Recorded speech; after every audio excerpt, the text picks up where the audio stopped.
Pledge Pledge allegiance to the flag of the United States of America, to the republic for which it stands, one nation, under God, indivisible, with liberty and justice for all.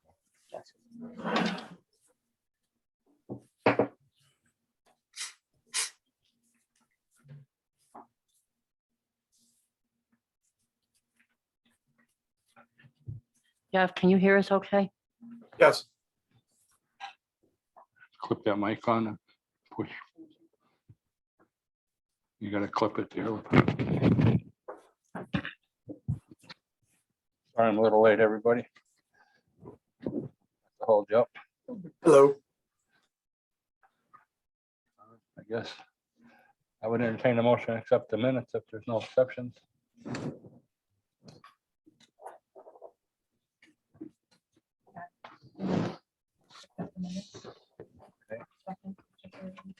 I need a second.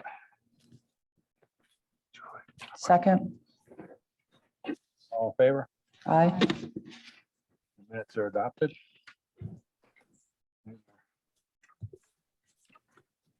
Next order of business is discuss any possible changes. We have a new draft provided by staff. I've got a couple ideas.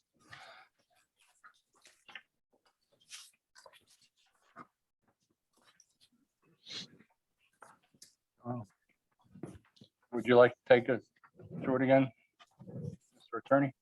Sure. Like the last time, it worked well. Okay. First section, section 2-8, Board of Ed.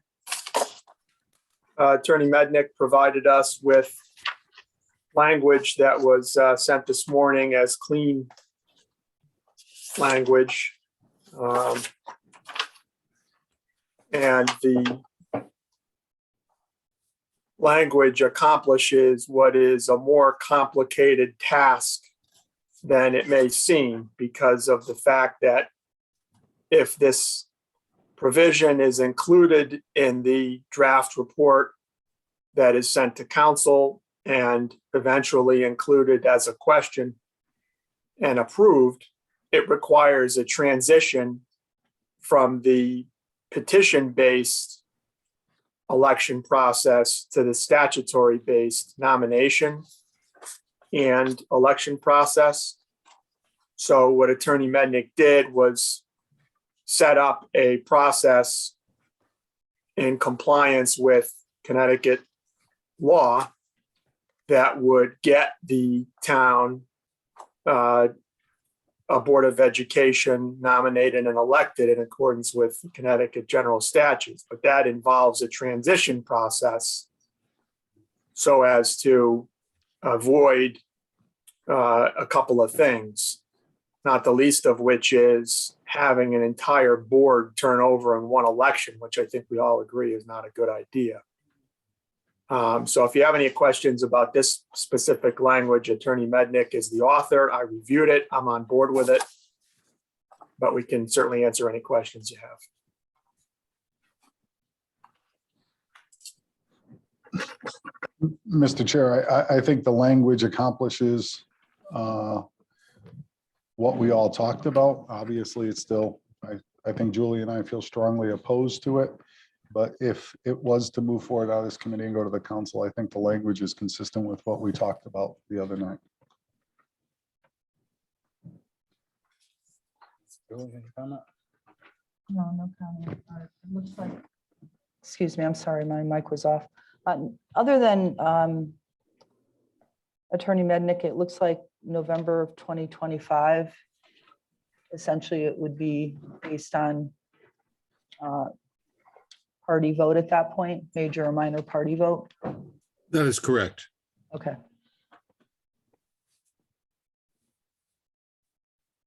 Is that why you highlighted? I'm just wondering why you highlighted. Yeah, well, that was more of an internal highlight because I was trying to figure it out. Okay, So, all right. I just so wanted that to would make not- sure that. Yeah, and I have to get the actual ending dates and whatnot like that in the document before Okay, it's finalized as well. But as you can see, what we had to do is we had to ratchet down and then you have to ratchet back up to create the staggers. And the stagger will be a little different because you're only going to have 2 classes. You're going to have a class of 5 and a class of 4, as opposed to 3 classes of 3, because we need to be able to set it up so that these elections occur in the municipal election cycle, not the state or federal cycle.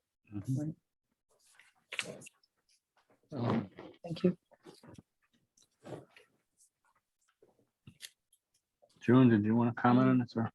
Yeah, I still strongly feel that we need to provide for that opportunity once we get to, as we've got outlined here, 2025 for the different identification of political parties. I think that'll really help the community in voting, as well as being consistent with all the other commissions and boards within the community or within Berlin.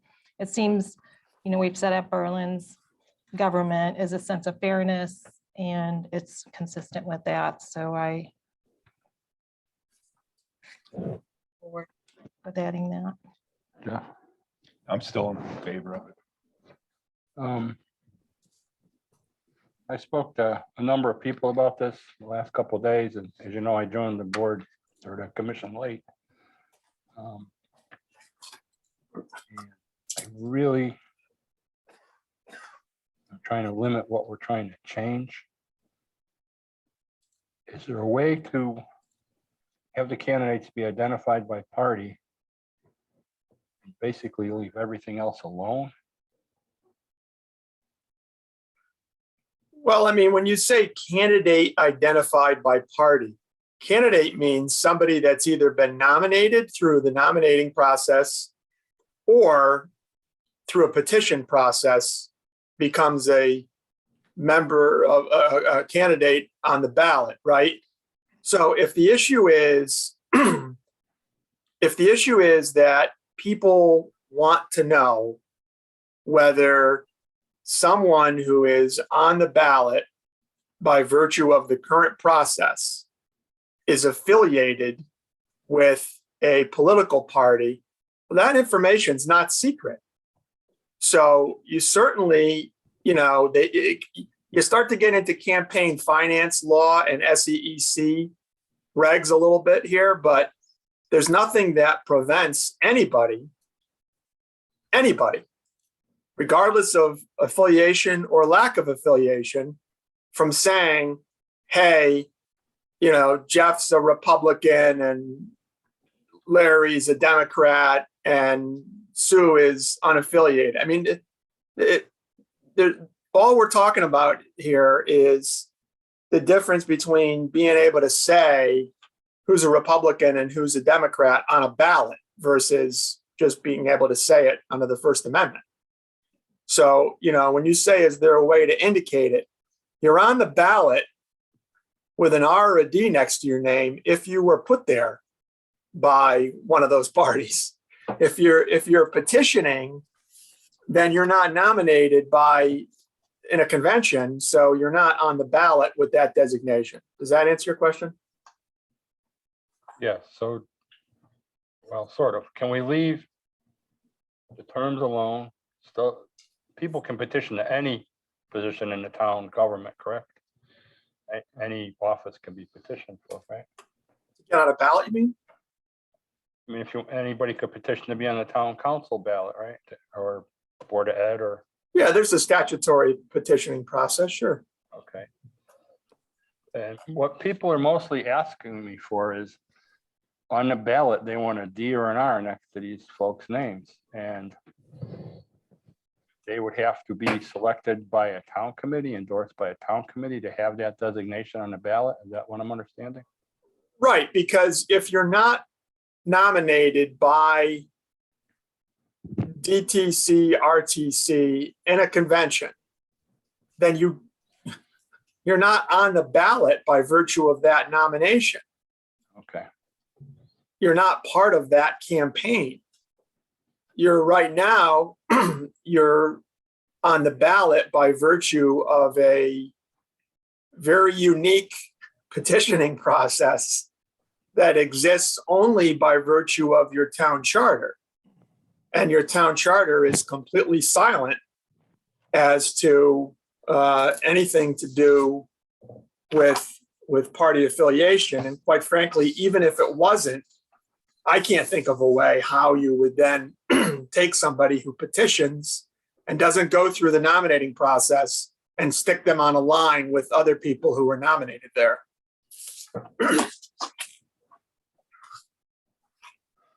That's Could the you impression I clarify had. that? Attorney Denafrio, what do you mean by that? You can't think of a way that somebody could petition and they could petition and be on the ballot.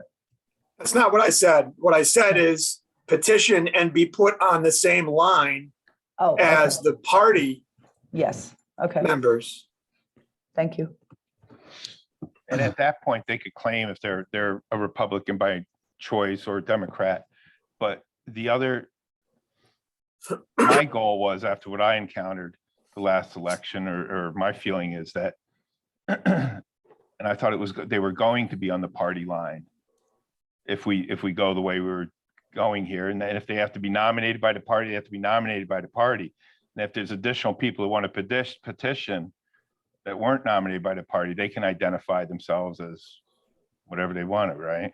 Absolutely, yes. So we are talking about somebody being on a party line for these Board of Ed positions. Right. The nomination process becomes the statutory nomination process. People who want to petition can still petition, but the expectation would be that, the parties would nominate candidates at their nominating convention when they nominate candidates for other elective public agencies of the town, boards and commissions of the town. And then how those- many, I'm sorry, how many, I mean, it can't be, can each party put up to run? Yeah, there's, what is it, 9 seats? There's 9 Well, seats. 9 seats, so Well, how many yeah. can we? Isn't there like a The way, three mandatory? the way, we're- Minority representation. yeah, Right. minority party representation, the way we're setting it up is the parties can only nominate as many as as can serve, because you avoid the spectacle of having candidates who win a majority actually losing the election. If the parties can only are capped at the number that can serve in the majority party, you avoid that situation, which So each party can put up 6? each party would put up the max that they could in that first election would be 6. Yes. Correct, okay. Then if others want to petition and be on an individual line, all right, that's what I was seeing, Correct. my mind. But once you get your stagger, you're going to have 2 different classes. You're going to have a class of 5 and a class of 4, and they'll be governed slightly differently, but not substantially. So I just want to go back, the petitioning candidate who gets the required number of signatures to get onto the ballot, they would be put onto the ballot, but there would be no designation of a D or an R, correct? They would just be a petitioning candidate. That's right. That kind of defeats the purpose, I think, what Charlie was saying in regards to people wanting to know whether or not this particular candidate is a D or an R. That particular candidate might want to be a libertarian or an But they independent. won't have a party affiliation identified on But the they may- ballot, They may period. see being affiliated with a major party as a negative. I mean, not everybody. No, I'm not, I agree with you. I'm not saying that, but I think the point of the matter is that you could have the Democratic Party put up 6 people, the Republicans put up 6 people, and you could have 3 people who petition, who meet the requirements to get onto the ballot, and they won't have any D-I-U-R, nothing next to their name at all, libertarian, nothing. On the ballot. So that, my point being is that the voters won't know those people. Their party affiliation. Right, they're part, because, yeah, I Other think than that's what where you their guys were campaign- going. Other than what their Campaign. campaign succeeded at identify or familiarizing with people, Well, which is what petitioning candidates do now, right, to whatever extent they choose to do Right, that. Right, right. But- And Yeah. or you could have 6 people petitioning, I mean, If they petition together, they're in effect, either they could be a minority party, the Working Families Party, the Green Party, can have people petition a slate to run. But the way they would get elected is they would either be a majority party, elected as a majority party, or they would serve in minority party status other than the majority party. It's really kind of a misnomer. It's really a cap on the majority party and not a recognition of the minority party, because the minority party could be comprised of, let's say, if you're majority of Republicans, it could be Democrats, working families, communists, socialists, taxpayers, whatever, unaffiliated, an unaffiliated petition candidate. So that's the way it would work. I wanted to get back to what Charlie had initially said. You had mentioned something about minimizing changes and maybe adding the designation. Is this what you said? I'm trying to remember. Isn't that Republican, Democrat, but not make major changes to the charter itself. Is that what you said? Simple. Well, I was trying to leave the terms alone and the way they were to become candidates, but that isn't possible is what I'm hearing.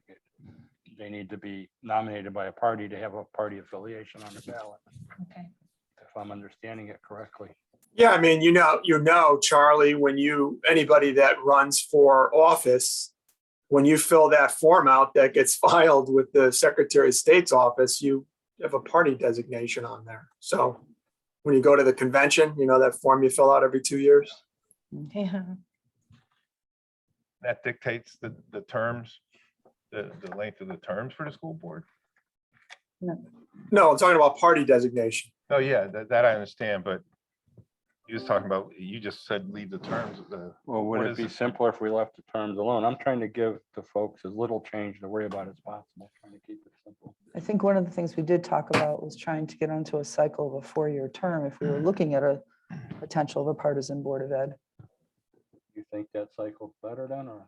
should we stick Well, with 3? I can't remember all the minutia of the discussion, but I think we were looking to get onto a cycle that would work best if we were moving towards a partisan Board of Ed. If I understand. it Considering that correctly, the there's 4-year people- Terms would put us in line with municipal elections. Right, because Okay. what would happen is, as an example, this November, you'd have 3 people running, but the rest of the board would not have a party affiliation.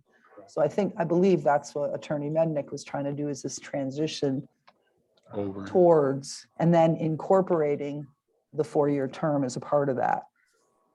At the end of the devolution of the current board, you would Right. have an election that would be a partisan election Right. in 2025. I guess nothing simple. It's all or nothing. No, it's not. Can I ask you a question, Attorney Mednick, because my understanding is if we're going to introduce I'm just looking at this all now,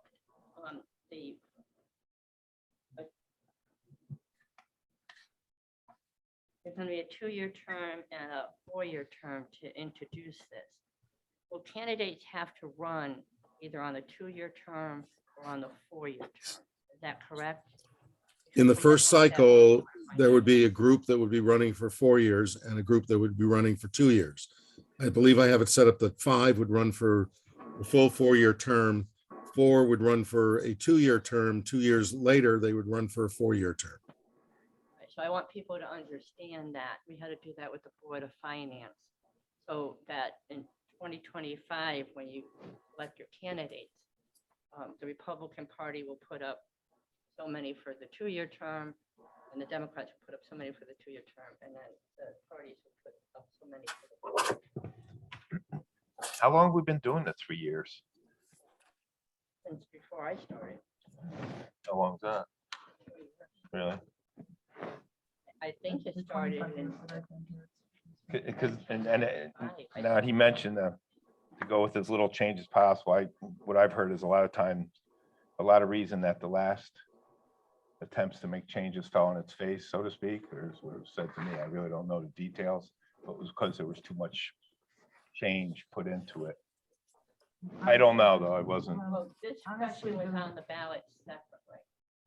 this would be a separate, Yeah. In 2016 was on the ballot separately. The reason it failed last time is because the voters didn't want it. There was groups that were mobilized that didn't want politics in the classroom and didn't want a Board of Ed that was politically based, so they mobilized, as they're doing now, by the way. So I know you guys are talking to people, and I'm certainly talking to lots of people. They're mobilizing groups now to defeat this if it shows up on the charter and as a question in November, charter revision. Well, that's why we have a referendum. Some people are asking me. Well, I'm just, yeah, I'm all in I'm just favor of answering voters' Jeff's deciding. question as to why. Well, It wasn't a complication. It was they didn't want a party. one thing just thought I had about that, I hear the term political, and I think the only difference we're doing is being able to identify the candidates for the Board of Education with what they are as registered as Republican or Democrat. It doesn't change what they're going to do when they are elected or not elected. It doesn't change their opinion because of putting that designation in front of them. It's allowing the Board of Education to have a sense of fairness, evenness, create something equal to what we have already in the government as well. Just both balances.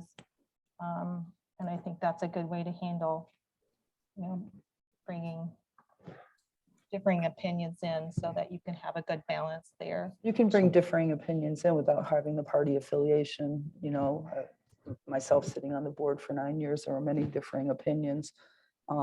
If people vote just based on an R or a D, that's their choice, but because obviously certain philosophies, policy kinds of things are sometimes associated with certain political parties, I understand that, but I would think when it comes to our children and what we want best for the children in our schools, that folks would ask a few more questions besides whether or not they're a D or an R in regards to how they feel about the educational policies within our school district. Ironic, because I have like the total opposite, is that I think that the party identification gives the voter the expectation of what they can expect from that party. Because there's a gist as to which way each go. And then it does. I just think that that's a part of the confusion now and why some people may not be, and what I heard anyway at the polls that time, it was the biggest complaint of the day. People came to me was granted, maybe they could have done more homework, but their complaint was that in the way with everything in the news these days with school boards and stuff, not specifically Berlin, but was they wanted to see party identification. And that's why I think it's ironic, just total opposites for the same argument. Yeah, and Well- I hear what you're saying, because I'm hearing from people just the opposite too. So I guess we could just go round and round in circles on this. So And I given think, the opportunity. yeah, and what makes me nervous being through the political system as long as I have is it's going to come down to endorsements. You're going to be asked questions by whoever's endorsing and not endorsing. If there's contested seats, you have the delegate bodies of both the Democratic and the Republican town committees then voting on the person. And I think we've done a good job in this town to where the Board of Ed is, with the nonpartisan, for the lack of a better word, having individuals on there expressing their opinions. If we find ourselves in a situation like Guilford was, to where this, whatever they call it, critical race theory or Yeah. became this issue du jour, and that's what drove the election, actually worked the other way. I think we're just truly opening up Pandora's box to where we no longer have 9 individuals that are there because they wanted to get involved. It's now they've had to go through the whole vetting process, and some of these opinions may be baked in, and you'll get a Republican or a Democratic town chair on the eve of a board meeting or an issue coming up, making the call saying, we fully expect you to vote this way, and if you don't, your nomination will be in doubt next time. I mean, that's how things work, and I think keeping that out of the Board of Ed, to me, is ultimately the driving factor. I want the 9 people up there evaluating the issues based upon their knowledge and not party. And it never has mattered to me. I actually haven't looked which Board of Ed candidates are Democratic, Republicans, independents, unaffiliated, but I've reached out to almost every single one that I voted for and asked their opinions on issues. But I understand that most people don't, but I don't think a D and an R simply give you any type of litmus test of where you think they'll land typically, especially Berlin. I will tell you, Berlin Democrats lean a little a little more to the middle. And I think Berlin Republicans are more in the middle. I don't think we necessarily have that radical both sides, but it's fearful if a town committee controls who's getting on there, that's what we'll end up with. I Just my- guess the only other thing I wanted to add is, I've heard a number of how many towns are in Connecticut. And I think I've heard Julie mention that maybe there's one other town that doesn't have that political party listed. So what are all of these towns getting that we aren't getting? And I think it just means for us to really look at that and maybe create that opportunity to allow people to vote the way they would like to vote with that help of a sense, like Jeff said, what they may be backing or what their beliefs are might be helpful to those that are voting. The voters need to know, we need to be upfront, we need to be visible. And I think they've asked for it. And I think they ask for it more and more as we go into election, that it's more important, year after year. Well, luckily, we don't have to decide the issue. We just have to present the question.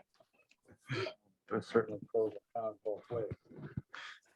You actually do get that this, or the voters ultimately would decide, yeah. Well, Yeah. we have to present the question. Yep. We don't get to decide the issue. And I think this is a great issue to give to the voters. I think our attorney did a great job crafting this language after learning tonight what I did. My only question, how vacancies would be filled in that minority, for the minority party.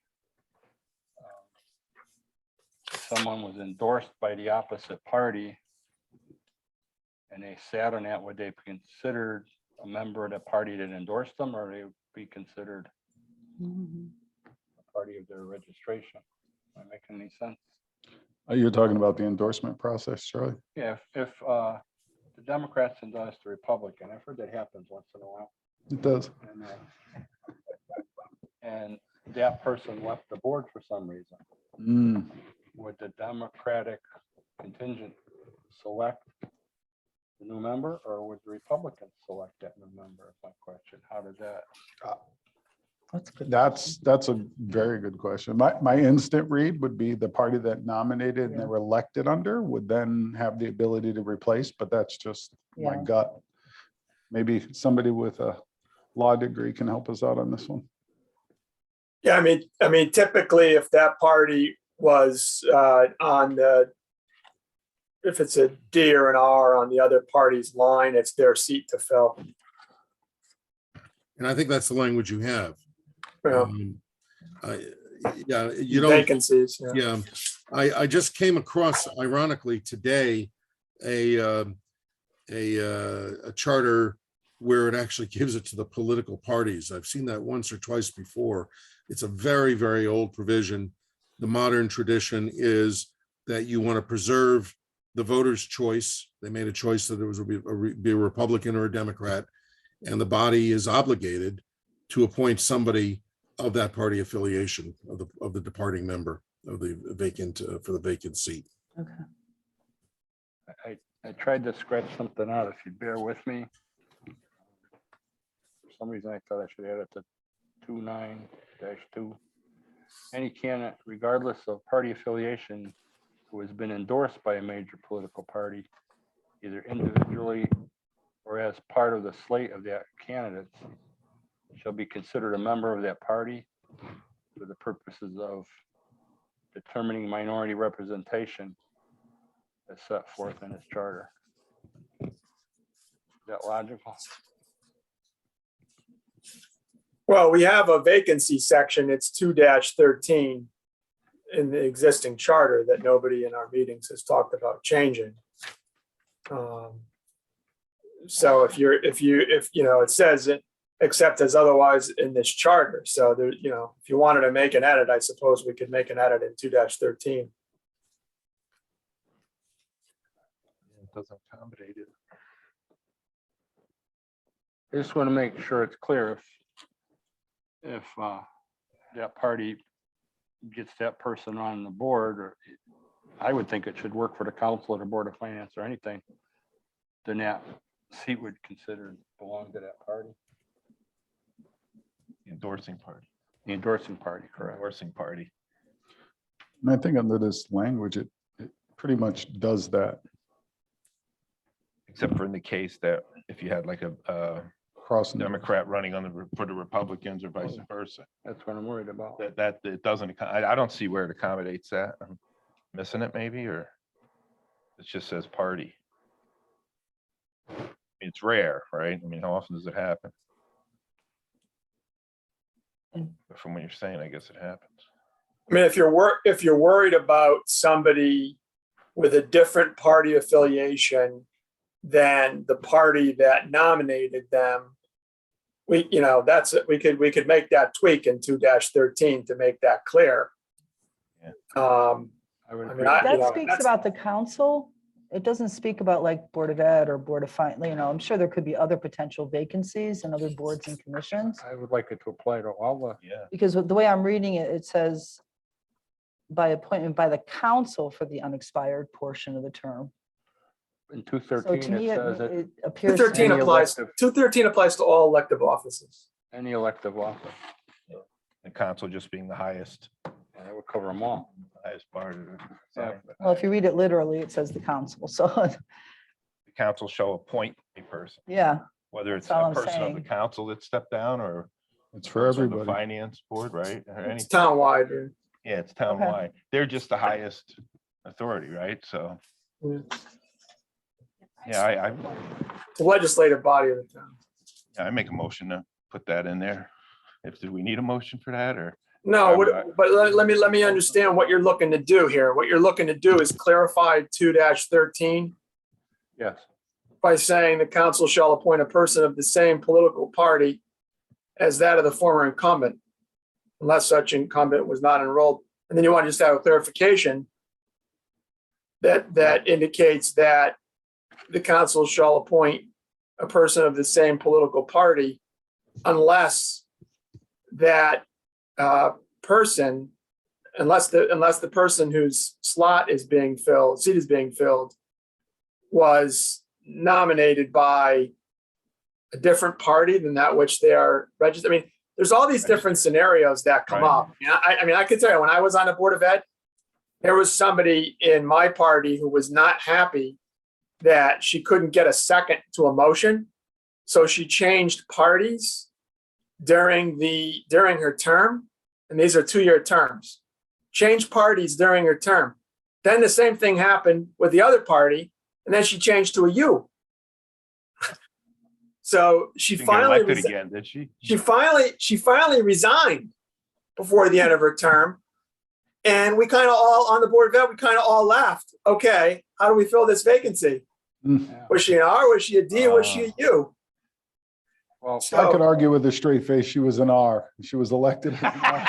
yeah, I well, mean, that's what we all agreed on. Of course, Well- 99% of the votes we had at Board of Ed were unanimous anyway. So the politics of it really didn't matter. But, so there's all these, you can come up with a lot of different scenarios that you don't really want to draft for. But if what you're saying is that there's a consensus, you'd like there to be clarification that the vacant seat gets filled by someone with the same party who held it, Of endorsement.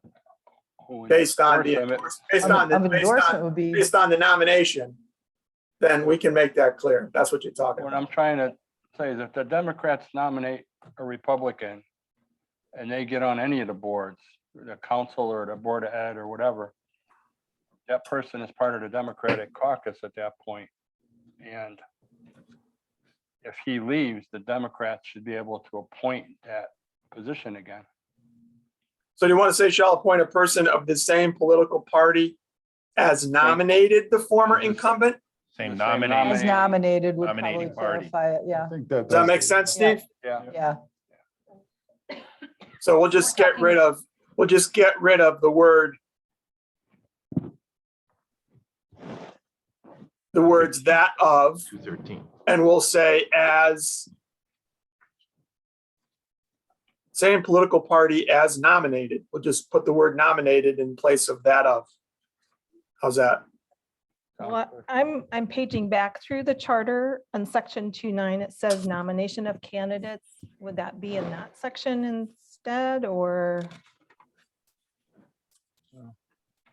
No, because we're talking about vacancies. Right. 213. Okay,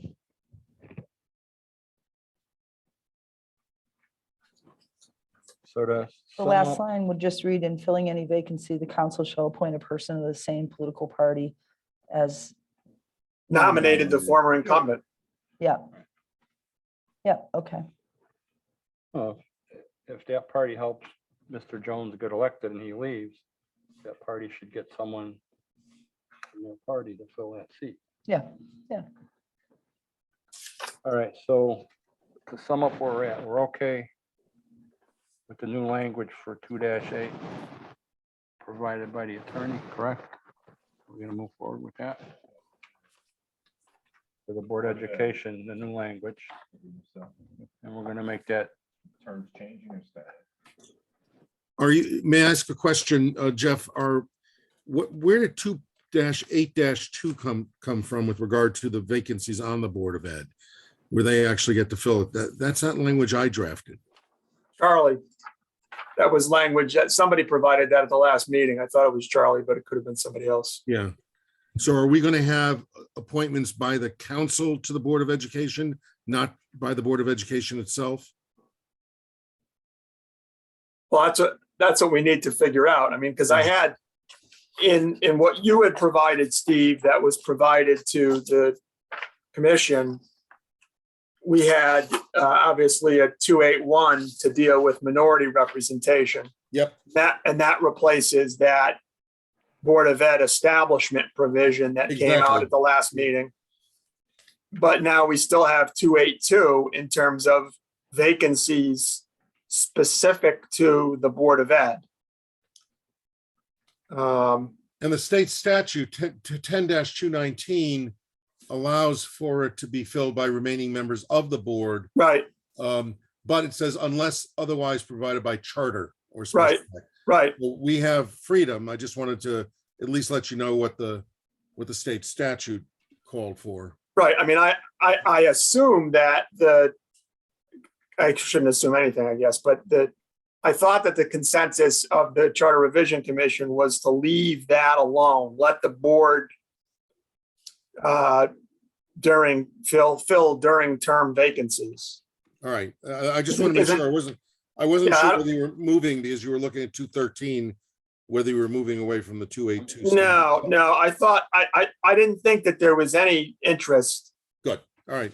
in that. I'm fine with leaving that alone as long as the change in 213 would affect that.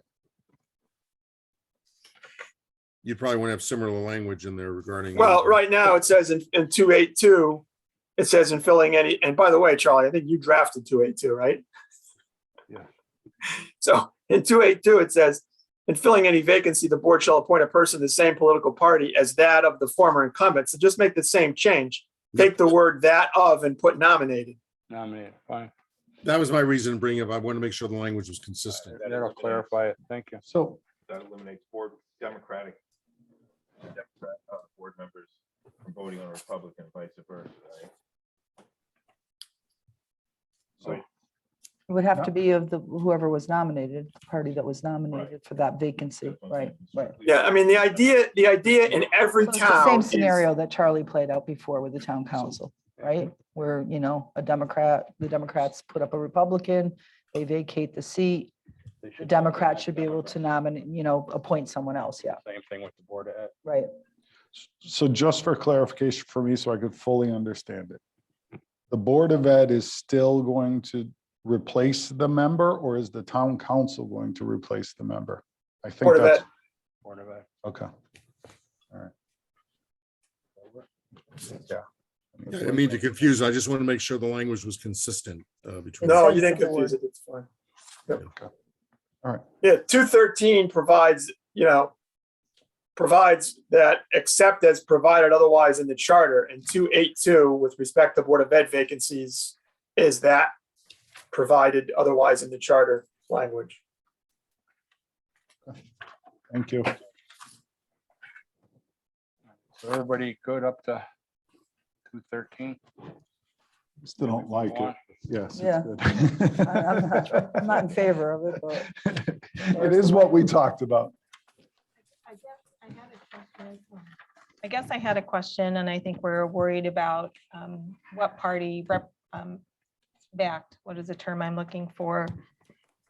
And I was looking back, I guess I was a little confused, looking at section 2.9 nomination of candidates. Is that then stating something similar there as well?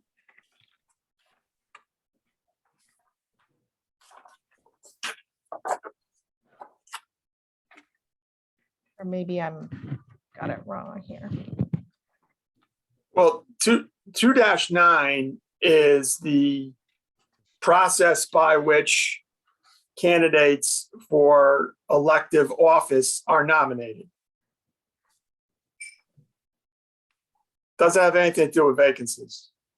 Right, so I'm taking the word vacancy out of my conversation and just for nominating someone, if a Democrat is nominated as a Republican, is that something we need to address in this section as well, or is that? No. No, because it's all, the nominating process is all driven by the elections, Title IX of the Connecticut General Statutes. And you can have, ours can run Ds can run Rs, et cetera, et cetera. We don't need to restate in the charter what's in the statute. We're saying that in accordance with the provisions of the Connecticut General Statute. So that's the process.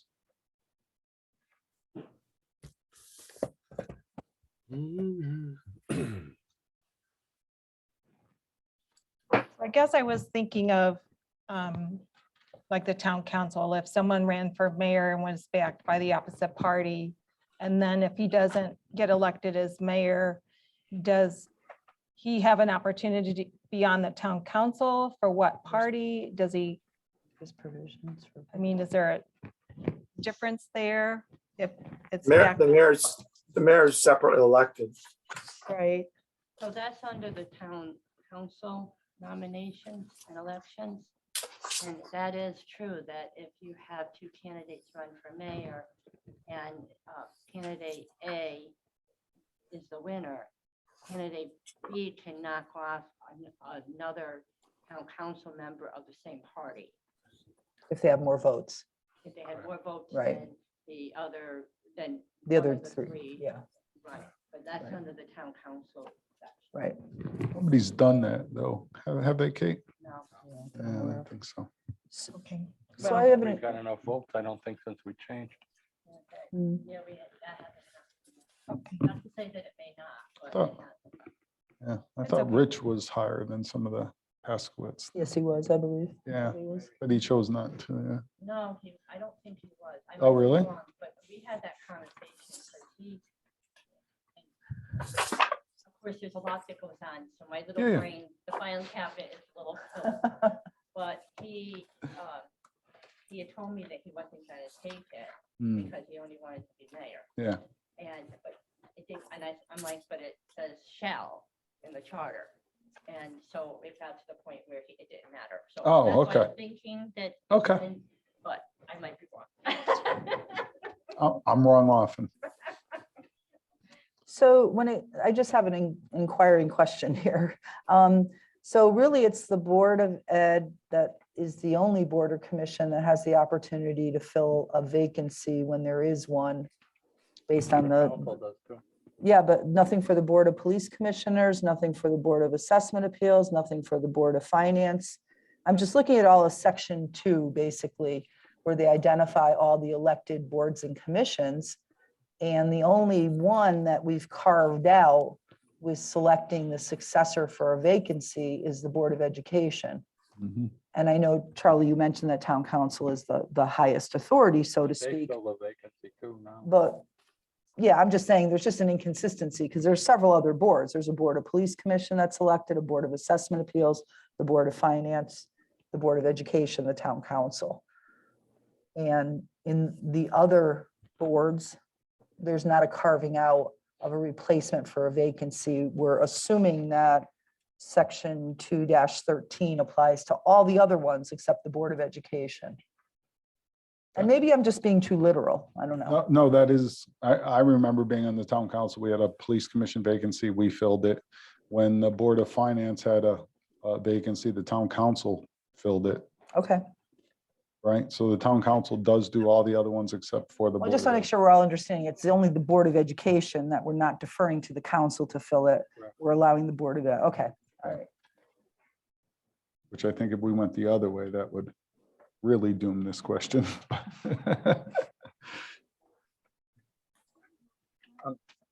I'm trying to change as little as possible Yeah. and just let people know the party, but there's no way to do that without nominating them from a town committee, is what I'm being told. Yeah, I get- Right. That's All what right, happens. so are all the questions asked, answered for 213? Shall we move on? Thank you. Section 3-8, again, this changes the bid threshold to $25,000 or such greater amount authorized by the Connecticut General Statutes and requires that all collective bargaining agreements, including Board of Ed CBAs, be presented to the council for approval in accordance with applicable law.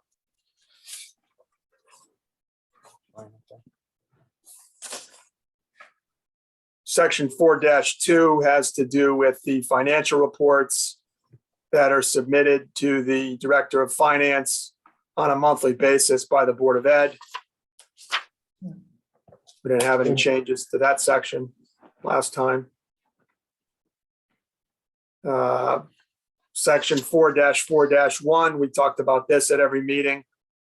There hasn't been any comment. This would prohibit Board of Finance members from also serving on the Board of Ed or Town Council, in addition to prohibit them from being an employee of the town, rather than prohibit them from holding any elective or appointive office while serving on the Board of Finance. Mr. Chair, I think from Julie and I's standpoint, and I know we talked about if we had an exact proposal, we'd send it to you. At some point, we'll probably just make a motion to get rid of the Board of Finance and have the duties go over to the Town Council as not to make it too complicated. So Attorney D'Onofrio and Mr. Chair, if you just let us know when it's appropriate. And it doesn't sound like we're taking votes tonight, so obviously we want to do it tonight, but it'll be just a blanket. Well, if it's, you've got the We are public, going to hea- vote this. Okay, you've got the public hearing tomorrow night. So this version of the charter that gets revised either tonight or tomorrow morning is what the public hearing is going to have available to them. So if you're interested in making any edits at all, I think we ought to talk about them tonight. okay. And then I guess, You wanna Mr. Chair, finish it's just, going- yeah, going it's through? just at your convenience when we'd circle back and do that.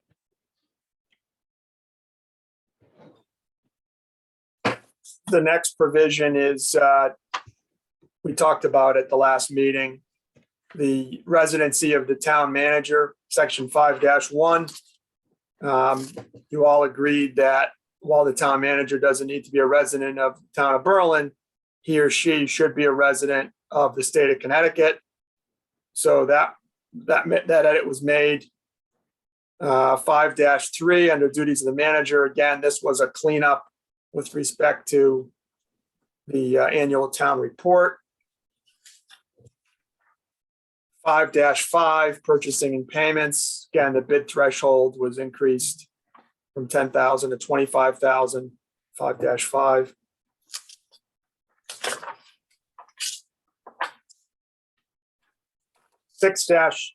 6-9, we took the fire marshal out of 6-9 and created a separate section for the fire marshal. We didn't change any of the text. We just took them out of 6-9 and made a separate section in 6-10, which caused 6-10 finance section to become 6-11.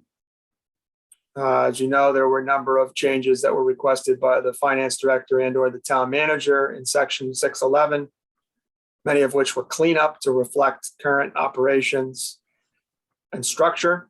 6-11-2, the sentence that says these divisions may be headed by a town accountant, town assessor, and a collector of revenues was deleted. There's no town accountant.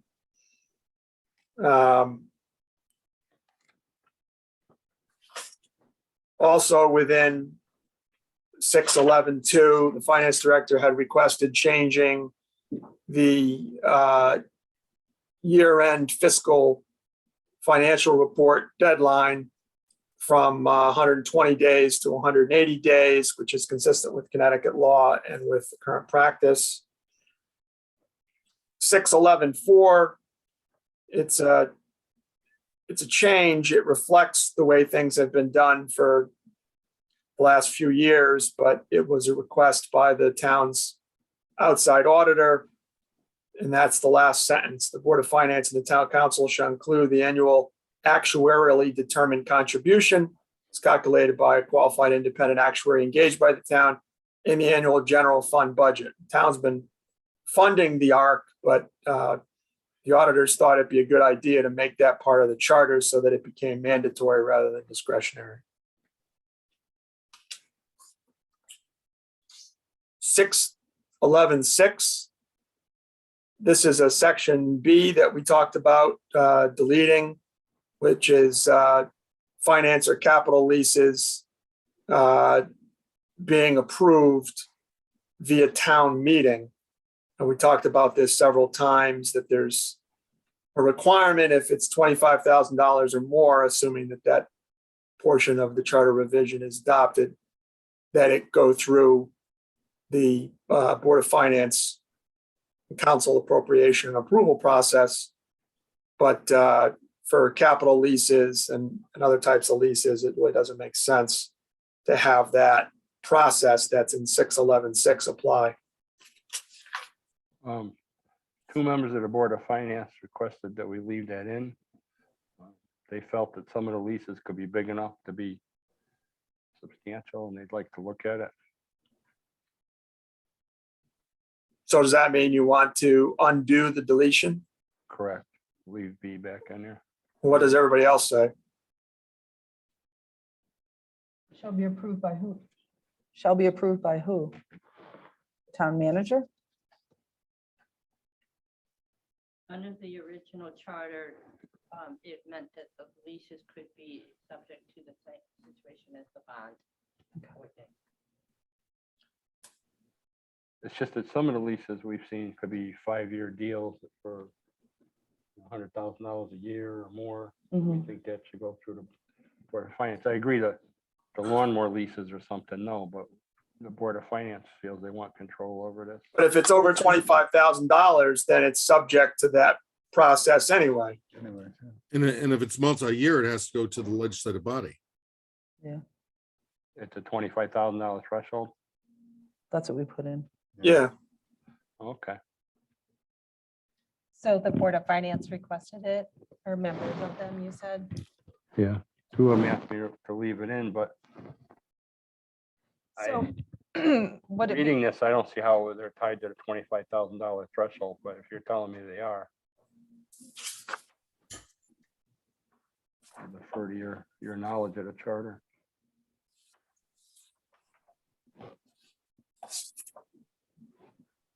Their apprehension that it could be a big lease and then they would like approval over it. would it be harmful to leave it in, or would that help cover that? Well, we're trying to I get away don't from think the it's, small- I don't think it's harmful, but we may want to, since the finance director was at the initial meeting of your commission and explained these and nobody asked him about that one, maybe it would be appropriate to invite him back on Wednesday to let him know that you're not going to include that edit and see if he has any additional rationale that you want to be aware of. And if we leave it, it'll be one less change. Yeah. Because the whole $25,000 thing is very cumbersome with today's values. I get that. The Board of Finance just wants to be assured that they have purview over amounts more than that. It makes sense, oversight, different areas. Board of Finance has a big responsibility. Okay, let's talk to the finance director and get his input.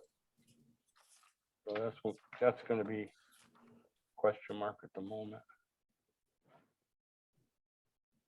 Yeah, I mean, the, under 5-5, the town manager cannot, without council approval, enter into any contract that involves $25,000 or more. And that includes multi-year obligations. So if it's over $25,000, it's got to go to the Board of Finance and the town council. So, the only rationale that I can think of for keeping that in there is if they want to know about all leases. But, if the consensus is to undo that deletion and leave it in, then that's what I'll do. I'm okay with leaving B in there.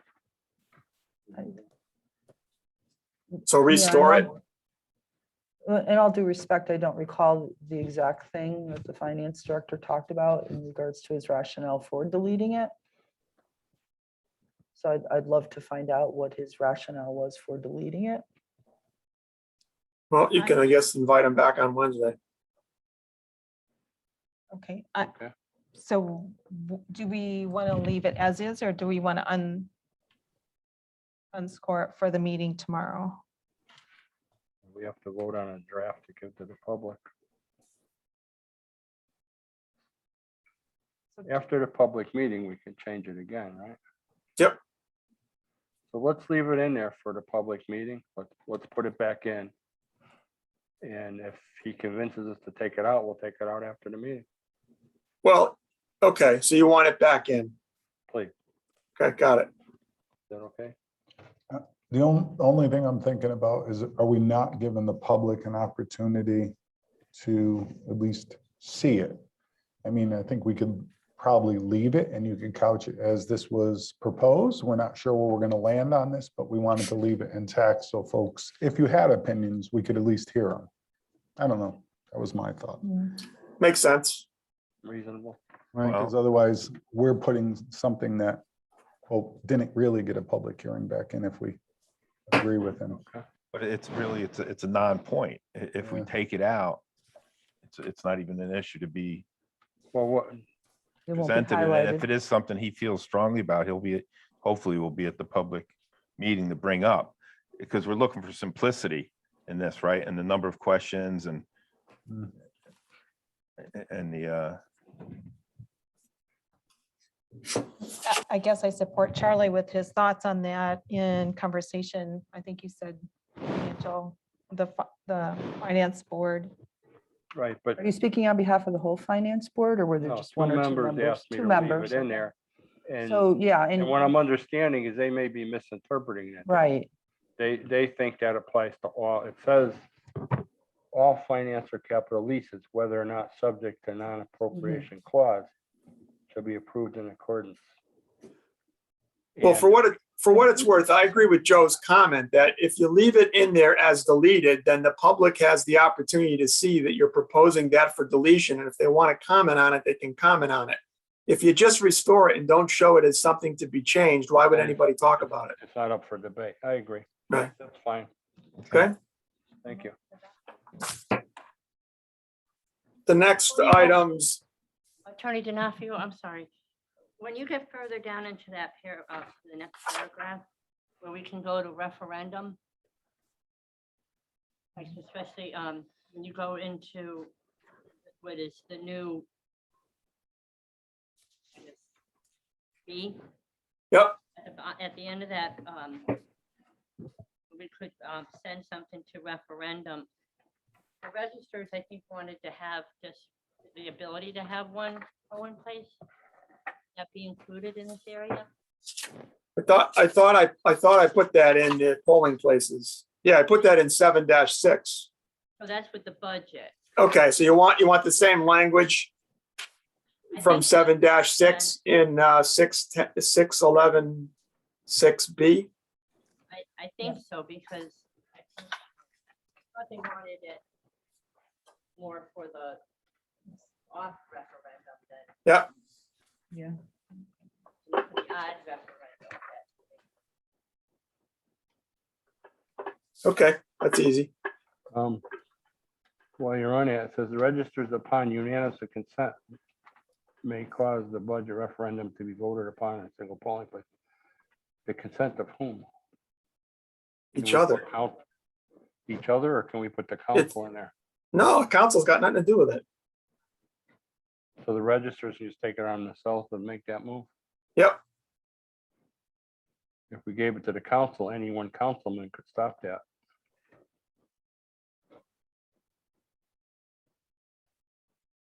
Well, I don't, I mean, it's up to the registrars to decide. That common practice. I could tell you that we've been having the annual budget referendum in North Haven in one location, probably for about, let's see, we used to have it, we have a town meeting, used to have it in the gym. And then around 20 years ago, a little bit more than that, they decided they wanted to have a machine vote. They did it in all the polling locations. And usually had very low turnout. And then they decided probably 7, 8, 9, 10 years ago now to do it in one location. The registrars agreed on it, and then it's just been that way ever since. It's easier for them.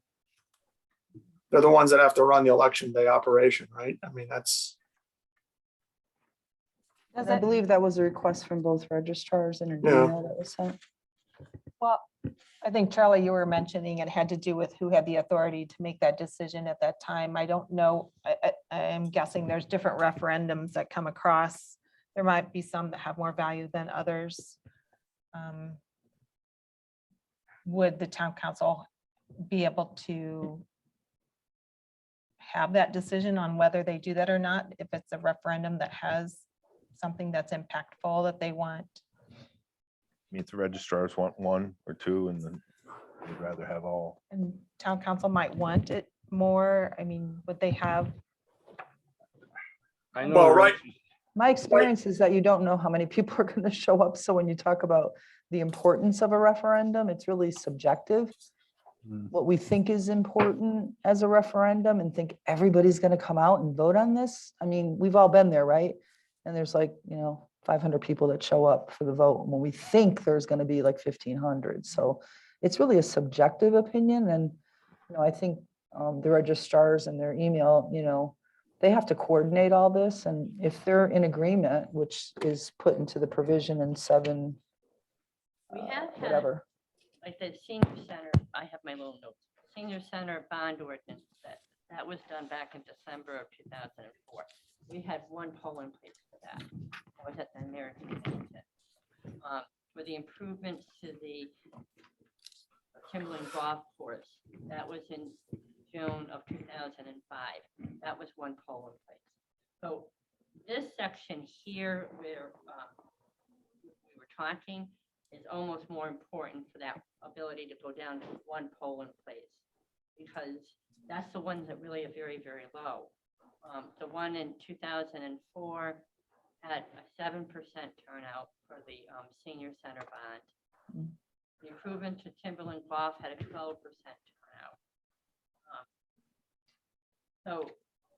Let's see, amending the garbage ordinance.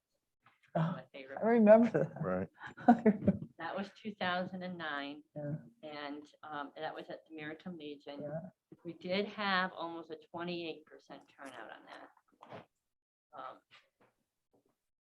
So we have had them in one polling place. We've had them under this charter. One polling place. Sure. That was, I forgot how that was arranged. I think it was silent in the charter as far as having all 5 polling places. Yeah, I think it So still they is were silent. able to do it. Well, if we did that, because like you just point out, some are more important than others. Can it be done with an allowance or a caveat or whatever that would allow for the council members to say, we feel this is more important. We would want more than the one. So Well, if I'm understanding the way it works, it'd be on a case-by-case issue. And both registrars would have to agree by unanimous. So what happens if we don't? either major party could persuade their register to say no. And they're, Party politics, right? well, no, but that would get, that would keep one party from controlling it down to one place if the other party didn't think it was fair. You know, regardless of number of people, you know, No, I either know. group could say, no, we need more polling places open. Am I reading it correctly? I think, yeah, I think the issue becomes the registrars are really the ones that are in charge of organizing these referendums at the polling stations. So I'm trying to be respectful, as we have been, of any of the town departments coming forward, making recommendations. And, you know, maybe see where it lands after the public hearing, if people have concerns about it. Maybe I missed then. If they don't agree, what happens after that? It goes back It to the stays. polling places. It goes back, yeah, right. Okay. Yeah. alrighty. But that way, the Republicans can say, we want to keep this quiet just one place and sneak it through. The Democratic register could object Right, and force all three places to be open, or vice versa. You Right. follow me? yeah, right. And if they get enough calls from their constituents, they're gonna side with their constituents. So, seems fine, we'll leave it in there. Okay. Are we good? Yep, it's in. Okay.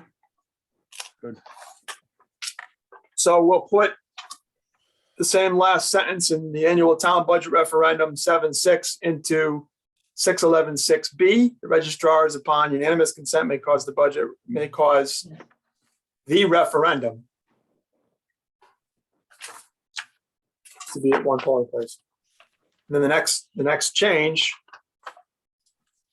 is on 6.11.7, which just substitutes his designee for town accountant and deletes or making after authorizing.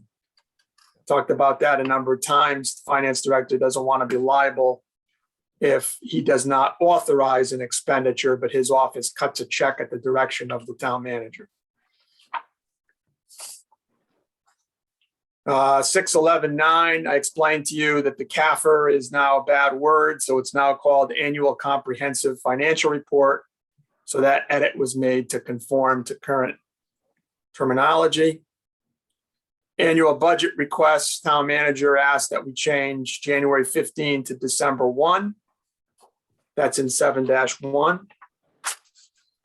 7-6, we just talked about registrars upon unanimous consent, having the budget referendum in a single polling place.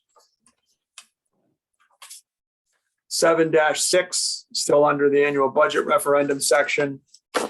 We've got a threshold, voter turnout threshold of 15%. 15% don't come out, then the budget that gets submitted to the voters becomes the budget. I'm not comfortable with that. I think these will come out, the vote should decide it. I don't know how we arrived at 15% of the people is enough to decide.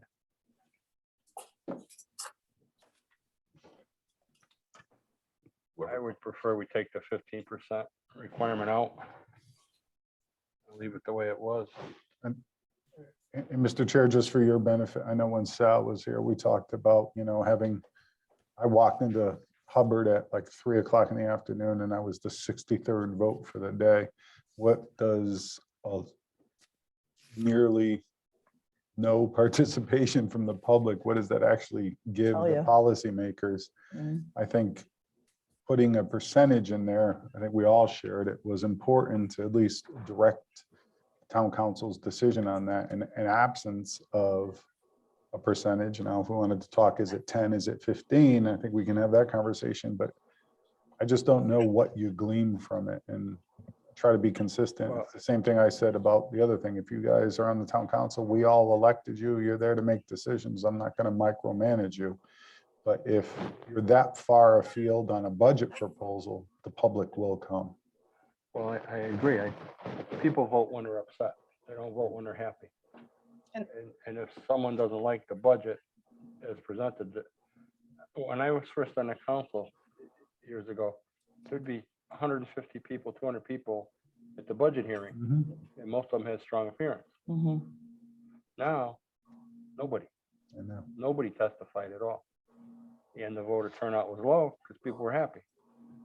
So so, percentage doesn't mean anything. yeah, so as a town council member, and this is right in your wheelhouse, if you put out a budget and we get 7% that votes, and I don't know what the exact numbers would be, but they reject your budget by a 2-to-1 margin, even though it's only 700 people, is the council really, should the council be bound to make changes based on such an abysmal? Well, the council has to weigh how big a change to make too. Yeah. In that abysmal turnout. The council can make a very small change and return it to the second referendum. And in the interest of keeping our questions limited and not confusing people, I would prefer to leave this whole section alone. And I'm gonna support Charlie's opinion on that because I'm that prime horrible voter out there who was aware a budget process was happening. In conversation, I heard it was looking good. We were happy with it. We brought the costs down. And I didn't fight to get to the polls that day, so I wasn't one of that percentage that made it. I was satisfied with what was going on in balancing my daily life. And I looked at 15%. You have to have, is that over 2,000 for a town of 15,500 to come out? And I didn't hear that number in any of those referendums that you had. So recent ones. So in 2022, we had a 3 just slightly under 4% turnout, 560. In 2021, you barely made 400 voters, for a Budget. 2.6%. 2020, it was canceled. In 2019, we wound up having 2 referendums. The first referendum had a 17.77 turnout, and the second referendum had a 10.62 turnout. In 2018, again, we had 2 referendums. The first one had a 16.9 turnout, and the second one had a 12.6. In 2017, it was barely 8%. In 2016, which was the same day as the Republican and Democratic presidential preference primaries, we had a 30% turnout. And that did pass. I mean, it passed. In 2015, we had under a 12% turnout. In 2014, 12% turnout. 2013, under 9%. 2012, under 7%. 2011, barely 7%. High school renovation had a huge turnout. That was in the 40s. So it does seem that topically, it does make an impact, that if it's important to the voters, they'll come out. If it doesn't make a difference and they know that it's happening and you don't get your 15%, that's going to be, I think, not as representing what the voters are saying. When it's very low, I mean, that's a validation that they're happy. Maybe I'm misreading it, but Well, we can't guess that. We don't know. I mean, And I think my question for that is, okay, so those that are happy, stay home. Those that aren't, come out and vote it down. And if my memory serves, even you could make a dollar shift one way or another. It could be the slightest bit change, and then it goes back out for a whole additional cost. So I think if we're looking at cost wise and public participation, maybe 15% is a little high. I mean, if we want to drop it to 10, I would go along with that. Just at some level, we need to motivate folks if they're really going to be giving guidance to the council. I don't think having a percentage turnout requirement is going to motivate people to come and vote. I think having that available for them to vote on is our responsibility. You know, they put the time in, they've done the very best. And we want confirmation that this is okay or not okay. And that's their opportunity to say yes or no. I think putting a percent limit on that is not gonna, I- There again, I think in the interest of simplification, just leave the whole process alone at the moment. I just want to be careful we don't oversimplify some things that are We've had, maybe important to consider. And and going back to your point of eliminating the Board of Finance, we've had very little tax increases and great efficiency with the Board of Finance. Both parties have had professional finance people that could concentrate on the budget. I gotta admit, being on the council, I sat through the budget hearings back in the day when I was part of the budget committee. And I don't have the knowledge or the wherewithal that most of those folks on the Board of Finance have. I had great comfort with their guidance. And you could also have a Board of Finance that doesn't have that expertise. We run that We risk. had a few folks like that. Yeah, but over I the think years, I'm by sure and you did large, have most of that them Very when- knowledgeable. I personally found it to be a great help. Yeah, so we can't bank on there always being a candidate who has the, professional knowledge, particularly of one of the members right now who was, previous auditor for the town. I mean, that's tremendous. I agree. We can't bank on Could that in the help. future. You can't bank on them, but hopefully it'll attract financially savvy people. That's Well, the whole point of yeah. it. You hope. but then you're also putting the faith in the two town committees that they're going to endorse those Yeah. individuals and not just put people on that would be a rubber stamp for whoever their council candidates or their particular mayor could be at the time. well, I think we heard, Sal did mention too, that he was adding quality to what the Board of Finance was doing. It wasn't just creating a budget and looking at numbers. He was making connections, having conversations, which I think is phenomenal when you're trying to work together and bring people together to look at those things. It also helps to have two groups looking at it. You've got the Board of Finance who's given it a really fine line look. You've got then a secondary town council to look at it. And I think that's extremely helpful, even in areas where I come from in my work within the insurance industry. You have budgets and numbers you're looking at, costs and expenses, and it goes up the ladder. You just don't have one group looking at it, and you've got expertise coming in. So I think it's really important for that to stay. So I know we kind of. which are we on? Are We- we on the Board of we're kind of Finance? moving in Or- different We'll, directions. we'll get there. It'll probably be quick, but we'll get there. So I guess the question is It's 15. where's the consensus? I know, I guess it really comes, and not to put you on the spot, Mr. Veach, but I think Julie and I are comfortable with the percentage, even if it's 10%. It sounds like Yeah, Chairman Pianessa and Well, unfortunately, in this one, I am just gonna bow to Charlie's experience I and don't his want you to. guidance on this. I just don't. yeah. I don't expect you to. Well, no, it's just, I don't have the experience level of, like, your tenure and everything on there. So I'm gonna go with what he feels is, So there's a potential that 700 people in the town could, or less.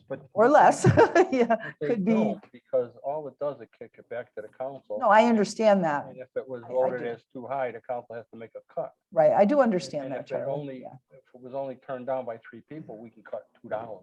yeah. You follow me? I just don't think it's, I just think when we start telling people 15% don't come out, we're not gonna count your vote, and but it's gonna cloud the whole issue. And I think that's, And the clause that it reverts to the town manager's budget makes me very skeptical, because I don't think any one employee should have the budget. Yeah, and I can speak for the state budget, and we talked the last meeting, obviously, about other budgets. There always has to be something that it goes back to in absence. right, Whether it's a COVID year and you guys couldn't do a budget, there always has to be some default mechanism outlined within the charter if you all or the public fails to adopt one. Is that correct, Attorney D'Onofrio? There has to be You some. got it. Absolutely. Got to get the tax bills out. I Yep. agree, but as flawed as our current system may be with the town committee picking the members, the way it's structured, somebody has to cross the aisle. If both referendums turn down the budget and it goes to the joint board, one party can't push it through. Other parties member has to join them. And I think that's a wonderful safety net. So, and again, and I know I'm conflating because I'm more familiar with the state now than I was. So what would happen is it defers back to that agreement, but it doesn't prohibit you from continuing to work on it. The tax bills would go out as such, but if you guys were to convene and continue to convene in July and August and September, and that budget was passed, it would be that budget. Am I again correct on that? Yes. Attorney D'Onofrio? Yes, So it doesn't stop your work. It's just saying when they have to get the grand list bills and send out the tax bills by June 1st or whatever they have to have them prepared, that it's based upon the mill rate that that budget would adopt.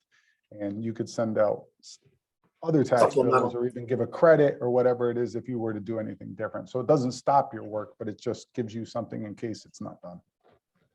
So what happens now without this change where it goes to the town manager's budget? Does it revert to last year's budget?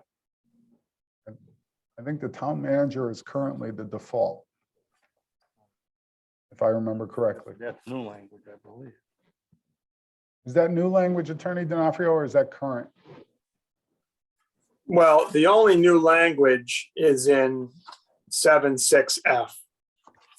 Okay, which applies to if the budget's rejected at the second referendum, the Board of Finance comes up with a revised third budget. They send it to the council. They have public hearings or not. The council meets and they either approve it, reduce it, or reject it. If they reject it, then you have that joint board meeting. But the reason why Arosh, town manager, and the finance director wanted that provision that says if the council doesn't adopt the budget by the third Tuesday in May, the budget is submitted by the town manager shall be being adopted, is because of the potential for not having a budget in place in time to get tax bills out. So this is just, the only change is really having that third Tuesday in May as a deadline. What, Well, the wasn't big, it to the last year's budget before this? Last year's budget only comes into play if the Board of Finance doesn't approve a budget request on time. That's in, if you look at the budgetary process, Yeah, right. What was- Yeah, that's what I thought. 7-4. Board of Finance, should the Board of Finance fail to recommend a budget by said date, the budget for the current fiscal year shall be submitted to the council as the recommended budget. oh, okay. because if we go back to the town manager's budget, he submitted it, it had already been turned down by the voters twice and by the council. So to me, it doesn't make sense to go back to that budget. Well, I don't know that it would be the town manager's budget per se. The town manager's budget is your initial document that the finance committee gets. They made alterations and then, It says, as the budget submitted by the town manager shall be deemed adopted. yeah, that's typically the one. And I don't know what your schedule is now that we'd get somewhere in the middle of January, beginning of February. Right. So it's the initial one that he gives to the Board of Finance. We'll go back to that, which everybody said was too high if it got voted down twice and the council voted it down. Right. I would rather have the default be the previous years and then we could amend it from there. I thought that's what we talked about. Maybe I missed that. Okay, either way. I'm just Same one, afraid of yeah. bureaucrats. It's just an inherent flaw in my character. No offense, but that's me. I'm But not a you're talking bureaucrat. about not doing any changes. on it. Right, right. I think it'd be kinder to the voters and maybe get the other items passed, like the diversity nurse thing that we're really struggling with. And I'm welcome to take comments from the rest of the commission, but I'd be comfortable not changing this section at all. Even So- even the 15%. The 15%. Yeah, I feel strongly about that 15%, and I don't know that I would be flexible to having listing a percentage. And looking at the numbers that Kate had read to us, there were several really, really low. We couldn't even go 10 and hit 50% of those sometimes, so. And I understand the point that 300 people could decide whether the budget passed or not. But the council has a lot of latitude in how they weigh that information. We do, I would hope that respectfully, even if it's 300 or 30,000, and then that's an exaggerated number, that go and vote, that it's equally paid attention to, just like we pay attention at our public hearings to what people have to We say. usually so. paid attention to, but if 8,000 people go out and vote against the budget, as a council, I say, well, we got a big problem. We're gonna change this a lot. Right. If 300 people are upset with it and don't like it and go, well, most people are okay with it. That's what you're assuming. that. I'm assuming that, but I don't know how else to read it. Yeah. And I think that's, That's the problem. there's, yeah, none of it, I'm gonna fight for as long as we have a default. I just thought, Yeah, I just, it's just hard for you all to make decisions with low turnout. and I wish we get more information for the people, believe me. I was one of the guys that pushed for those advisory questions that we had to handle. Because before it was just yes or no. Yeah, But that I agree with that opportunity- too. Yeah, the opportunity is there for them to vote. People get the government to deserve, is that what they say? That is what they say. So what are we doing, folks? So, and again, just based upon what I've heard, the consensus, at least amongst most, is that they don't feel that there should be a percentage in to validate the vote, and that the default should be the previous year's budget, not the town manager's budget. Okay, so let's go through this then. 7-6D. 7-6D. Instead of saying the budget shall become the appropriation unless 15% vote, it's going to go back to what it was, which is at the closing of the polls, town clerk shall cause the votes to be counted. And any such budget shall, if approved by a majority of those persons voting thereupon, be adopted, correct? I agree. I agree.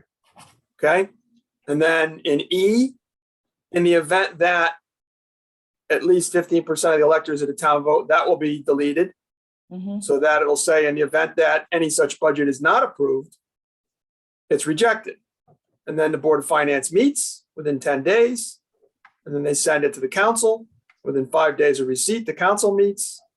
We're going to keep this timing of the second referendum 3 weeks after the first referendum, right? You okay with that? Correct. I think that was your request, Kate. No, because I'm trying to see, there's another issue here because it goes along with what was proposed in the fifth. I'm sorry, with F. But I thought the F said that does not adopt the budget by I thought it was fourth Tuesday in May, and that's why the second referendum is the fourth Tuesday of May. And I said at the last meeting, to change it to the third, so that they have that week to adopt to talk about the Right. budget. Mhm. I thought that initially said 4 in one of the previous, It did, so we're changing it to 3. but the third Tuesday in May is the same day as the referendum then. Changing the referendum to the third Tuesday of May, The second referendum. the second referendum. The referendum in May would be the second referendum, and that is being changed in E to the third week of May, which is fine. Okay. Okay. But then when you get down below, the town council cannot adopt the budget, But I thought we're taking that out. We're taking it all out. Yeah, so it goes back, okay. goes back to the original. So we're gonna keep to the third week. We're making that change. That'd be the. Yep, and then I'm deleting the additional text that was added in F. Right. Correct. Okay. Next is 7-11. This has to do with town meeting requirements before the council can vote on a non-budget appropriation. The request from the finance department was to increase 25 250 to 100, 500. Are we still okay with that? Mhm. I would be more comfortable with 50 and 250. Why? They're big numbers. It's a lot of money. To me, $50,000 is worth the people having a voice in. It does seem kind of like a big jump.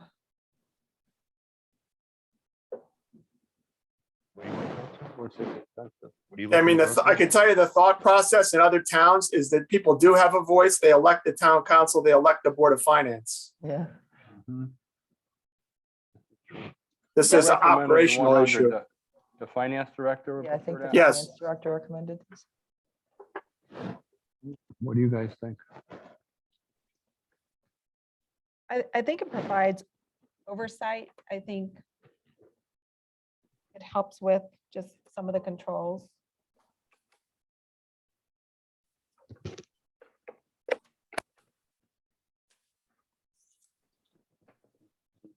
So I'd be okay with the 50 that you suggested, Charlie. I could support that. And then not quite go as high as the 500, maybe more the, what, 250, I think, is that what you said? That's what it is now. When was that set? No idea. It's been that way for at least 6 years.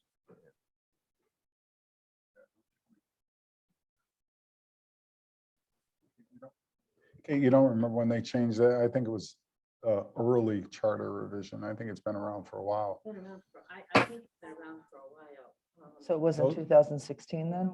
No. Yeah, I it was don't think even so before either. then. Yeah, that's the one Those thing. numbers sound incredibly familiar to me. Yeah. They may Was have been not around- Seems so low for 2006, the was not time. 2016. No. Well, are you comfortable with the? Yeah, I'm 100. I'm comfortable with the 100,000 and the, I think we elect you guys to make yeah. decisions.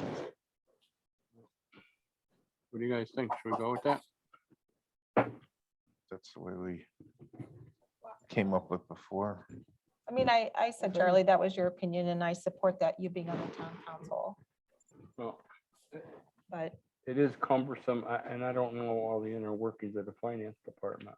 I know have the town meeting and wait for that. It holds them up on a lot of these issues. Right. So it was on the ballot for 2016 as part of question number 5, which Failed. was defeated. To go to It 100, wasn't necessarily because of that. but it was those numbers to go to 100 and 500. It was,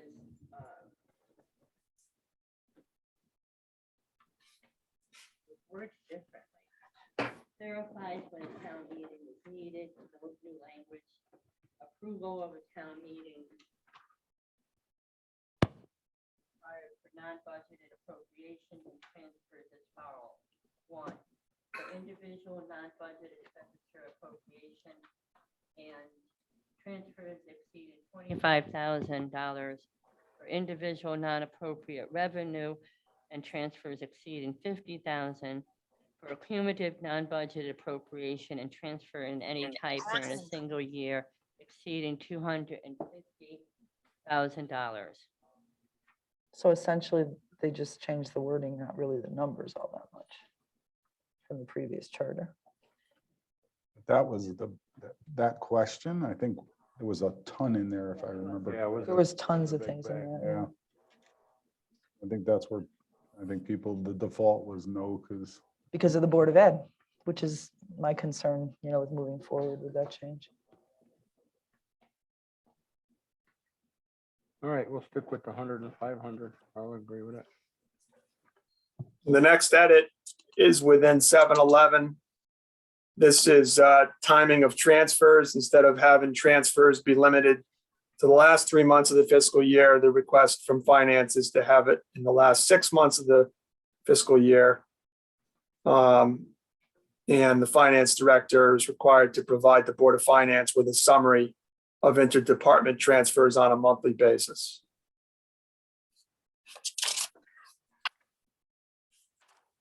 Also within 7-Eleven, last portion of 7-Eleven deals with town manager authorization to make transfers.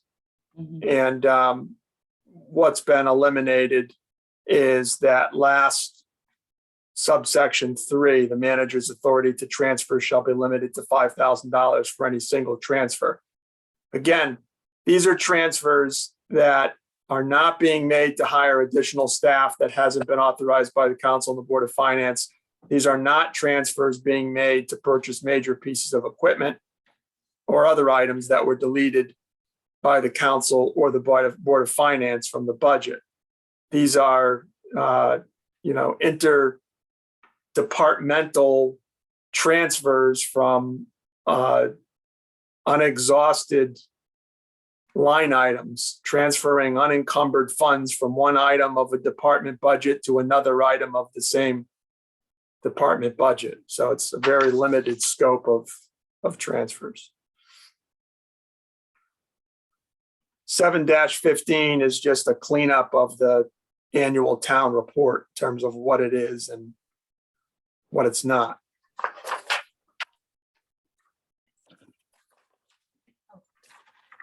May I ask a question? I'm sorry, going back to 7-Eleven, does it had a limit listed on number 3. Is there a limit if we remove that portion out? I know you said it's limited scope.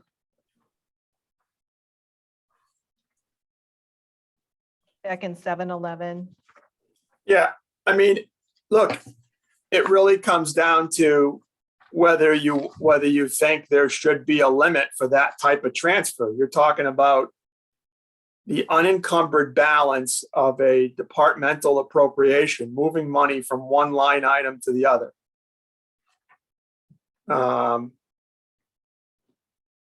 So if the Charter Revision Commission feels like the town manager's authority to make those transfers should be limited, then you should propose a number.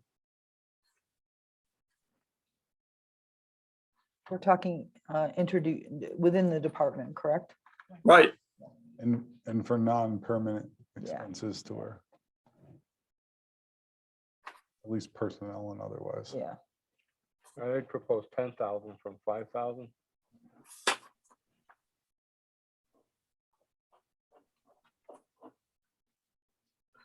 I'll go with that. I don't know if I'm comfortable with unlimited. Unlimited. I'd like to see some number in there. So is the consensus 10,000? Correct. I think I am concerned about having, I know it's within the same department, but still, I think it, again, provides some oversight with that. 10,000, I'd be comfortable with, if that's what, I think the oversight comes with your Board of Finance, as you've talked about, as well as the council. So Well, this as is, long as it's interdepartmental, within the department, I don't have a problem with it.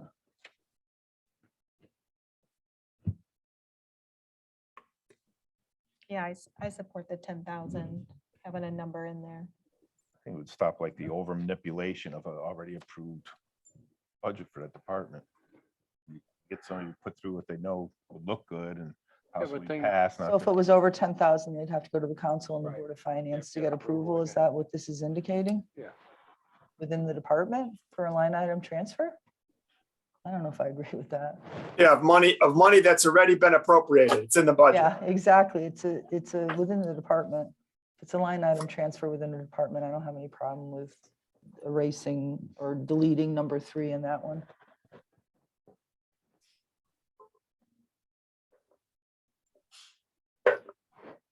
I guess on some of these things we have been doing some incremental changes on that. Guess I don't see an issue with doing an incremental change. well, we have a consensus. I say go with the 10,000. I'm good with a number of 10. No, I think we just delete that number 3 on 7-11. I support the 10. And I think I'd align myself with Julie just because, we town manager, he reports to you guys. He's not going to do anything to put himself at risk, but If you guys want to, What? Jeff, you want to go 10,000? No, that's what I'm sorry, I thought you heard me. I agree with, if 10's a number, I'll go with that. But I So think, the I think there consensus should is be a we'd number. like to just change the 5,000 to 10,000 for 'em.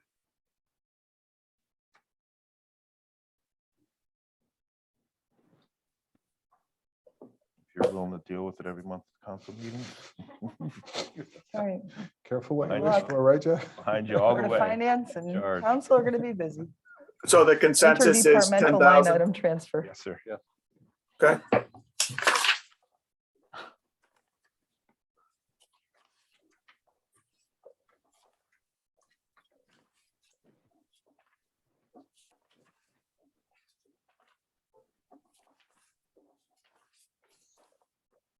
Next section is 817-1. This is the VNS. We talked about the language that was provided for sunsetting the charter provision with respect to Berlin VNA once there's an ordinance adopted by the council. Is everybody still good with that approach? Yes. Yeah, I think the work that was done on that looks really good, and I appreciate the time spent on it. It looks, I like it. Okay. So I think the only other issue we have that was brought up earlier in the meeting is, do you want to discuss eliminating the Board of Finance? Now appropriate, mister. Now's the time. It's always at the end of the meeting, I noticed. We Hear it. usually get about, yep, 7:44. Okay. Look, I do appreciate what the Board of Finance members have done. I will say, when Sal referred to what his process was, that was very similar to my process. As I was the budget chair, I know I started meeting with the town manager early in December, getting updates and learning. I did a lot of meetings and walking around town hall and talking to folks about their needs, what the budget looks like. So while I may not have the initials after my name with the, whether it's CPA or otherwise, I really did function in that role, and I'm really glad Sal is doing it.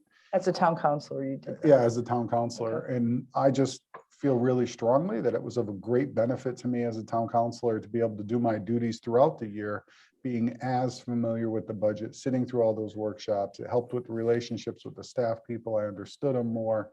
And in the current makeup of the Board of Finance, it really, it just moves forward, and they've done some good work, but we did good work at the town council. And I think some decisions are political in nature, especially when it's coming to a budget. I truly believe, and I've said it forever, that a budget is no more a list of your priorities with a dollar amount next to it. And the Board of Finance, to me, again, no insult intended to anybody who wanted to move forward. It was just someone off to the side to put the blame, I guess, or I guess they don't get the praise much. The council typically does. It was just a safeguard to put in place to protect the town council from tough decisions.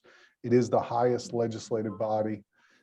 It is the body we're all familiar with. We really learn those candidates. We learn what they're doing, and it's our job to hold them accountable if they were to do things that weren't consistent with what we would like them to do. And I think the Board of Finance provides the ability to say, oh, it wasn't us, it was the Board of Finance. I think the town council really should have its stamp on it. And if they're going to make decisions to cut or other, they should own it. And the Board of Finance is just harkens back to the old town. And to me, it just doesn't work anymore. So I would make a motion that we eliminate the Board of Finance and have the town council absorb the duties that it previously had as the Board of Finance has, and go over. Attorney D'Onofrio. I second that motion. I will say, I know it appears at 82 different places because Julie did a search. I did. So I know it's a lot of work. I'm guessing this motion will probably fail, but I just feel pretty strongly that town council should be doing the work that the Board of Finance is doing. We have a motion and a second. Is there further discussion? I appreciate all that you brought about in your conversation there, Joe, and I know, Julie, that's been your opinion kind of throughout our days that we've been meeting together. I do have some history in the work environment that I've been at, financial operations for over 23 years, and I I think there is a lot of value in having the finance board spend that time. The skills you bring in on the individuals that are part of that committee are invaluable, I think, to town council. It gives them the time that they need to also provide to the community, both during meetings and outside of meetings. I think their days are filled as well. So I don't know that absorb would be something that would be easy for them to do. Accounting, actuarially, the gentlemen I hope that are serving on the finance board, and what I saw in my short tenure here in Berlin, add a lot of value to that. The gentleman that spoke, he was quite credentialed, helping out with that. And I think they bring knowledge, even if they aren't a CPA or an accountant. They might be working on finance boards or watching budgets, and years after years, that skill is kind of built in to support that Board of Finance. So I don't agree with removing the Board of Finance. Yeah, and I think we're all probably going to respectfully disagree. That gentleman in particular at the public hearing did ask for us to consider eliminating the Board of Finance, which was interesting. And he's been on it since the inception of the Board of Finance, when it was the charter change occurred in 2016. I spoke to him in the parking lot. He just doesn't see the need for it. You have a town manager form of government. With the town council that we vote to oversee the budget, they do have the time to do it. At least that's been indicated in the past with this form of government, with the town manager form of government. So we have a hired person that runs the town. So the town council would have the time to do it, was one thing that we talked about. As far as the skills, the one thing that concerns me is, again, these are elected positions. Right now, yes, we have, Jerry on the Board of Finance, who's very well versed. But we don't know what the next election is going to bring. So we may be sitting here 4 years from now and not have the same skill set. So I think we elect our town council to do that particular job of the budget as indicated in the past. And so I guess we agree to disagree, Jude. Reach, do you want to offer anything? I just think that the quality of the experience or expertise, I think, has been appreciated by any town council people that I rub elbows with. And to say You're that one of they them. have the time to take on that boatload as well, I don't know. I think that the quality of life in Berlin lends to the quality of people we have on our boards. And that expertise, having that quality of life in Berlin and those citizens, I think attracts them to maintain that level of life in Berlin that I think is a great, very desirable, and even envied by other communities. But I think these people will continue to come. I think if I had to bet either way, the odds are we're going to continue to have good people, and those good people spread the word and point out needs and this, that, and they'll recruit, regardless of parties or anything. I think just to keep the ball rolling in the right direction in this town. It was pretty contentious, though, for the first couple of years, as you well know. Most of the residents in town were very much aware of the former chair, who was at odds with the mayor, and it wasn't very functional. Yeah. Granted, they did good things. We had some good budgets come out, not Right. saying any of that wasn't true, but there was a lot of contention. And in the Quite, end, in fact, quite nasty on a lot of the right people's. product came out. And Yeah. in the end, the right product came out, and that's the function of the board, I think. And to put it all in, I think the council, I believe the council has plenty to keep their eyes on, and to. Oh, and I don't mean to and disrespect what I every say, council person I've spoken Yeah. to is in favor of keeping it. I don't mean to disrespect that. I'm just saying we have a form of government where we have a town manager who actually runs the town. And- Heads right. up all the departments. He's Yeah. in charge of all the departments. But we're So, looking at, from what I've who heard. creates the budget? Want to throw that into the council's function. well, the town manager budget. creates the budget. So Right, and everyone I speak to in that group is in favor of keeping that finance expertise, financial board. So I'm gonna go with that. That will be my gist. Before we vote, I'd just like to add my experience. I was on the council before the Board of Finance, Mhm. and I tried hard to participate in the budget hearings and depended on the town staff at the time. We had a town manager that we depended on. And we didn't fund the pensions. We didn't fund a lot of things we should have. We missed a lot, and I was just as guilty. I was naive, and I didn't even know those things needed to be funded. Where since the Board of Finance has been put in place, they've corrected a lot of that and brought down our liability because they're able to focus on it and understand it better than I could. So I guess it's time for a vote on this motion. All in favor of eliminating the Board of Finance? That's your motion. We have to do a motion to vote? We did a motion We had a motion. and I seconded it. Okay. I mean, just so you understand before you vote, these motions, I don't consider them to be real motions because, you know, this is just trying to find a consensus. I'm fine with you doing it this way, Okay. but for my purposes, all I'm getting from you, since you made me the keeper of the draft, so to speak, is what the consensus is with respect to the next draft. So I'm not saying, oh, you shouldn't be voting. All I'm saying is just understand the consequence of this vote is that the draft will be produced. If you say, if it's in favor, if 3 people vote or more vote in favor of the motion, then I got a bunch of editing to do, which is fine. I'll get it done. If 3 or more people vote against it, then there won't be editing. But that doesn't mean that you can't come back on Wednesday before you send it, any of this stuff. You know, the motion or no motion, until you vote on what you send to the council on Wednesday, this is all still on the table. I think I understand that, you know, and I'll leave that to the chair because the previous chair chose to take a vote on the Board of Education 2 Thursdays ago. And so, you know, I mean, I understand what you're saying, Attorney D'Onofrio, though. You can call it a formal polling to get the consensus, call it whatever you want. I mean, so I think it's pretty clear we have 3 in favor of leaving the Board of Finance alone and 2 in favor of changing it. So that would make our consensus to leave it alone. That's all I have. We can leave before dark.